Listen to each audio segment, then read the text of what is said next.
Hello, my name is Sue Lewis, and I'm going to be doing this webinar, which is about making the most of Careerpilot and the Reporting Zone. So Careerpilot is a website which is free to use and can be accessed at careerpilot.org.uk. So in this webinar, I'm just going to be talking about Careerpilot and how it could be a central part of your careers program, and talk about how information gets into the reporting zone and show you some of the reports that you can access. Just to say, Careerpilot is an award-winning website. In March, we got the Career Development Institute Award for being a careers and employability website. So Careerpilot, as you probably know, is a one-stop shop providing information about all the choices to 13 to 19-year-olds, and particularly targeted at young people in the south of England. We have a lot of users every year, and we have a lot of feedback which is very positive about the site, including lots of quotes. If you want to see any of those, they'll be on our advisor zone. So Careerpilot can be at the centre of a careers program because we have different parts of the suite of websites. We have a student zone, a reporting zone where you can see choices young people are making, an advisor zone which has got teaching materials, lesson plans, and then a parent zone. And Careerpilot is mapped to the Career Statutory Guidance and the Gatsby benchmarks. So if you're completing the Compass Toolkit, you could be picking up some of these sentences that we show on our map and popping them in, showing how Careerpilot helps you meet Gatsby benchmark 1 or whatever it might be. We're also trying to encourage schools to think of Careerpilot as a progressive tool that you can use in every year group. So we've identified some suggested activities that you could do in Year 7 or Year 8, Year 9, which are tied into the decisions young people are making or the skills they need to develop. So they're appropriate for the particular age group, and all these can be accessed through the advisor zone. So if you haven't seen the site since September, it has changed a bit. We're working on a few things over the summer holidays. We now have this bar, which is the Where Do You Start bar, where you can go in through activities or quizzes, or start with a subject where you can see where a particular subject might lead in terms of jobs and opportunities. So if you click on Find Activities, which maps to the document I showed you previously, but aimed at students this time, you'll have 4 or 5 things for students of different ages to do. So we're just showing them little screenshots of things they could do that would be a good place to start on Careerpilot.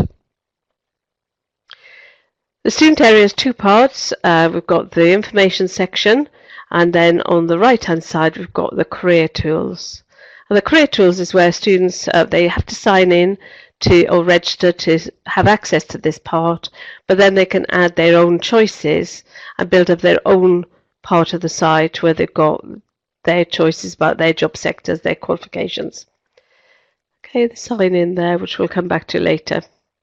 And then that populates reporting zone. So if the students haven't signed in, they haven't done the career tools, there won't be anything in the reporting zone. So where you get access to reporting zones, all free, is a school or college completes a data sharing agreement, and then we issue a password to what we call your school or college password keeper, and then they can issue additional passwords. So all the career tools lead towards a report, which the students can see at any time through Careerpilot, which will look quite detailed. In the yellow box, this is advisor comments that might have been written through a one-to-one conversation with the students, or actually maybe through a tutor time, or there might be a series of comments. But you can see there's quite a lot of information about qualifications, jobs, providers, bookmarks that they can access through their area, and you could do that too. And every year the report moves up with them. So on August 31st, then the report will be saved for them in a snapshot. So I'm just going to show you now.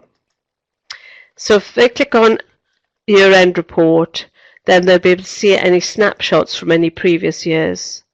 So they can download that and look at what they were saying last year. Having said that, wherever is the last time they put anything in, that'll be what you can see and add to and adapt. So they've got a live report, but also we do save a snapshot in time as well. So in terms of accessing the reporting zone, I've told you that you can do that through completing data sharing agreement. That's all on the advisor zone, and then you'll have a password. So the way the students get in is that you don't put them in, they register themselves on careerpilot.org.uk. As part of the registration, they'll put themselves in your school or college and put themselves in a year group. They'll then appear there so that you can see how many registered students there are and see who they might be.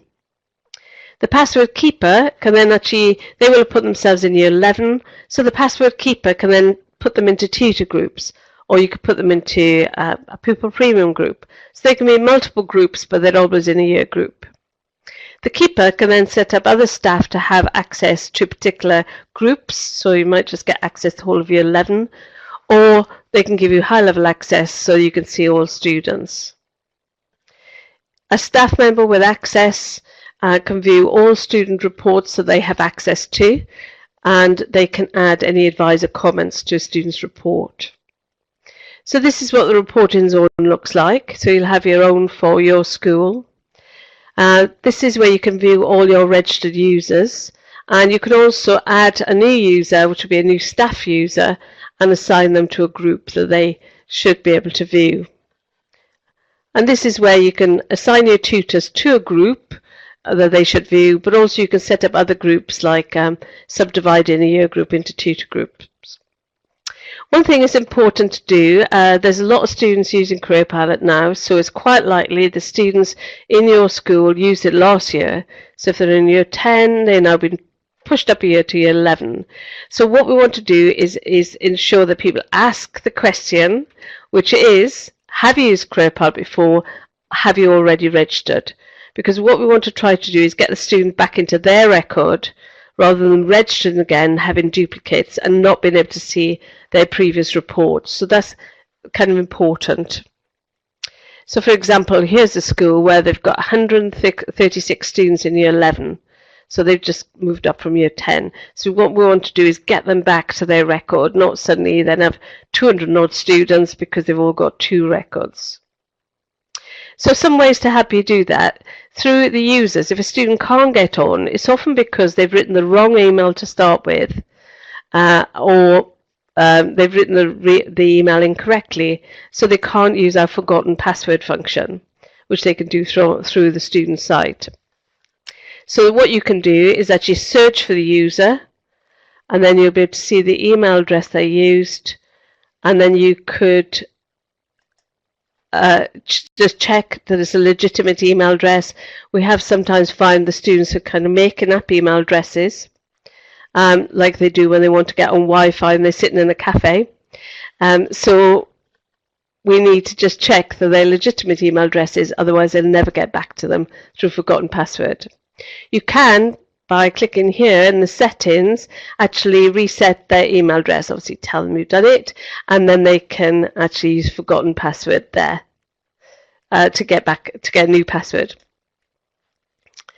If you're setting up a new user, like a new member of staff, then you click on a user and the pane will flash up. You put the staff member's email address in and the level of access they should have, and then they get sent a password automatically through the system. So I mentioned a bit about how you get people back in if they were using it last year, and we have got a user guide. So if you go to the Advisor Zone user guide, there's one about passwords. It's different if they stay in your provider. If you're at a college, there are different things you do because they're not in you yet. You need to get them into you. We have got a helpline too that helps to get students in the right place, but do try as best you can to get them back to their record rather than let them register again. So we're not going to go into any detail about the role of the keeper, but if you want to find out more about that, or that's highly pertinent to you because you are the keeper, then we've got user guides in the Advisor Zone, and there's one specifically about the role of the keeper. So back to the reporting zone, just to say the reports you can look at are by user or by school group. So I'm just going to show you some of those. What I'm going to show you is how information gets into the reporting zone. This is our new job sector. We've had job sectors before, we just restyled it all. So you can search by sector. We have a new feature where you can start with a subject you love, or we've got a quiz. So what we've done is restyle our job sectors. So instead of 22, got 19, but they subdivide into 3 bits, so the student get to exactly the bit they're interested in, like animal. They click there, the landing page, you can see it's like, what's this about? Getting in, which will explain routes in, but also give them links to apprenticeship vacancies to do with animal or university courses to do with animal, all the time trying to give them the exact bit of information they need. Useful links will give them links to vacancy websites related to animal. We've got over 1,000 videos on the site, a lot of them YouTube, which might mean you can't watch them in school, but you can certainly tell students about them so they can watch them in their own time. They seem to be on YouTube quite a lot. You have the careerometer, where a student can put 3 different jobs against each other and see the different salaries or working hours and whether that sector is predicted to grow. But the bit that everybody loves is the job profiles. And last year, you would have had to go onto the National Careers Service website to pick them up, but they've given us their data, so now you can actually view them straight through Careerpilot. So this is using that information. So you can see animal jobs, you can have a look quickly at salaries and a quick description of the different jobs. Always you can bookmark, so if the students are signed in, they could be saying what job sectors they like the look of. And this is going to feed information into your reporting zone. So always be telling them to tag things, because this is where they personalize the record and then get back quickly to the things they're interested in. So if they click on a job, find out salary, working hours, whether it's predicted to grow nationally or locally, what's it all about, entry requirements. And if they scroll on down, there'll be video stories, but also the pink bit here says what skills are needed in the job. And then alongside that, we show them what skills they are saying they've got when they do our skills map profile. I'll mention that a little bit later. And always again, bookmark. I like this job, bookmark it. And we'll often ask, are you just exploring or are you definitely interested? Because it's quite useful to know that, how committed the student is at this stage. So you can see all that from the reporting zone. So the students registered, they play with the job sectors, they've tagged some. So in my job sectors, they can see job sectors, jobs, and if they've done our quiz, which sectors they should explore further. And you can see all that through the reporting zone. So I'm just going to show you now how you can see a school group. So this is my training school, and you can see I've got these students who've registered already. So if I click on choose report, it'll give me some options of things I can look at. And I could look at the full report of that whole year group in this context. This is a group report. So I'm going to look at job sectors, and I can see who's interested in what and how interested they are. So this is going to be useful to me in terms of Gatsby meeting the individual needs of students. I've got somebody in to come talk about engineering. Okay, let's flag up. Let's get those 2 kids who are particularly interested in engineering to come to this talk. So you can use it in multiple ways to actually make sure young people get the right information, the information they're particularly interested in. Or if nobody's chosen a particular job sector, you might want to think about how you make sure they understand what they might be, especially if it's predicted to grow. So you can download any of these reports, you could play with them. Might be useful showing Ofsted how you're looking at all that information, how you're interpreting it, and how it links then into your careers programme. You can also look at a tasks completed report. Useful if you've got this on in the class, your reporting zone's open, you keep refreshing it, you can see what students are doing, or if you set it as a homework activity, you can just see that they've done what they say. You can always view the full report of the student from this space too. I just want to show you how qualifications get in there. We have a qualification planner where students can actually say what they've done, they're doing or considering. So we want to try to get students to map their route up as high as they want to go really. And that's why you get the different colours showing here. So once you've actually tagged some qualifications, then you can add other things in my qualifications. You can add subject details and grades predicted or actual. So this will change every year with students going back each September maybe and reflecting, well, am I still on target for that? Or now I know my GCSE results, so I can put my actual results in. So this isn't verified through SIMS, but it is the student's own record of what they feel they're going to get or what they actually get. And then again, you can see that through the reporting zone. And for providers too, this is our map of providers across the south of England. And you can determine the search criteria, just want to look at universities or schools or whatever it might be. In the list view, you can actually tag them. So you can say, I'm doing this at the moment, I'm considering this, and I've applied. So again, you can see all this through the guidance, through the reporting zone. Okay. And again, you could download it. So talked about a bit about signing in, registering. If they're already a previous user, don't forget to ask that question, then they can sign in. If they forgot their password, the email address is a good one. They can actually do forgotten password. If their email address, it keeps saying not, it's not working, then you could check them as a user, make sure their email address is going to work, and then they could do forgotten password. And you can make changes to their email address in the user section of the reporting zone. So then they can tag all the things they're interested in, qualifications, job sectors, providers, bookmarking any information pages. There's a next steps quiz, which asks about potential intentions and barriers, which I'll mention. And there's also the skills map as well, which I'm going to show you quickly. So my next steps is just trying to find out what the intentions are of students to progress to level 3 and to level 4, what might stop them progressing. And this has been really useful for the NCOP projects because this helps to gather information about whether these students need some sort of intervention. The report for that doesn't look particularly pretty because they can choose multiple options, but you can download it. But it is useful to see what the potential barriers might be of a particular tutor group or a year group, so you can actually do some sort of interventions. And what this one shows is when we took all the NCOP students across multiple schools and looked at the next steps report and downloaded information about what they were saying about what would put them off going to HE. I might not get the grades, just about everybody says that, but for this group of students, I am worried I won't fit in. I don't need a HE qualification for my chosen job, so that's another interesting one. How do you engage them if that was their thought? And maybe that's fair enough. So you can actually look across multiple students and actually begin to think about what you might do, what sort of interventions are going to benefit that group. So again, Gatsby, meeting the individual needs of students. So back to the reporting zone, reports by user. So this is where you get to the individual students. If you meet them one-to-one or you're going to do some guidance with them, you can search by name. Don't forget to search. You can search by a group. So you get your student, and then you could see reports. You could look at what their job sectors they particularly interested in. You could see the snapshot of any previous years.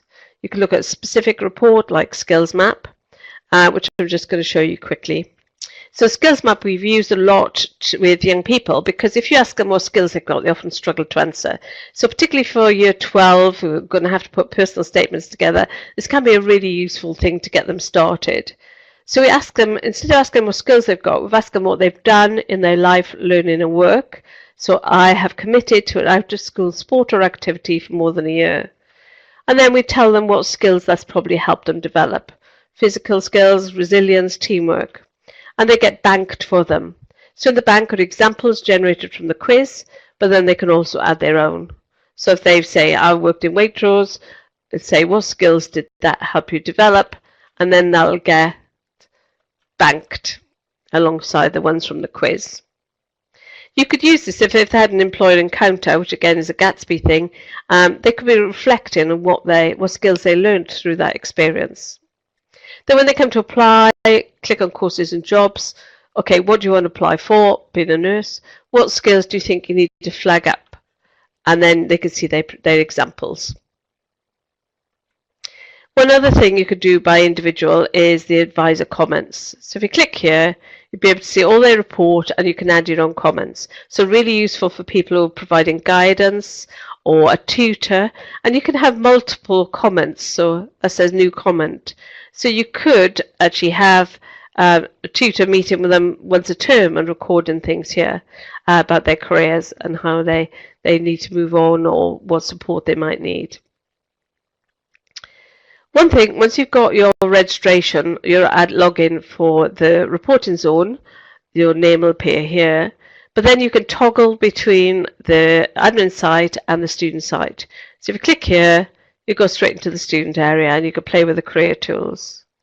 If you then want to get back to reporting zone, underneath your name, click and you'll be back. Click admin, you'll be back. Just to tell you, there's free things available. We've got a free pot of training if you want training for your teams within school. We've got free promotional materials, one set per year, group per year. Free webinars, lots of webinars, free access reporting zone, and you can apply for all of those things through the advisor zone, which is in the top bar of the Careerpilot homepage. We are trying to encourage schools and colleges to become super users. All you have to do is meet 4 criteria, request those free materials, set up a link to Careerpilot on your website, have over 100 registered or active students per year, and have told parents about Careerpilot and the Parent Zone.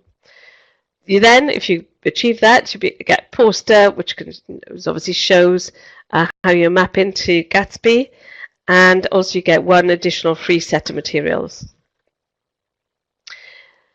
So as I mentioned before, we are an award winner, so I'm just flagging that up again, but also to say we have got a helpline which is available from 9 till 3 every day in term time. So if you need to get in touch, then this is the email address you can use. So I'm going to finish the webinar now and wish you well with Careerpilot and hope to hear from you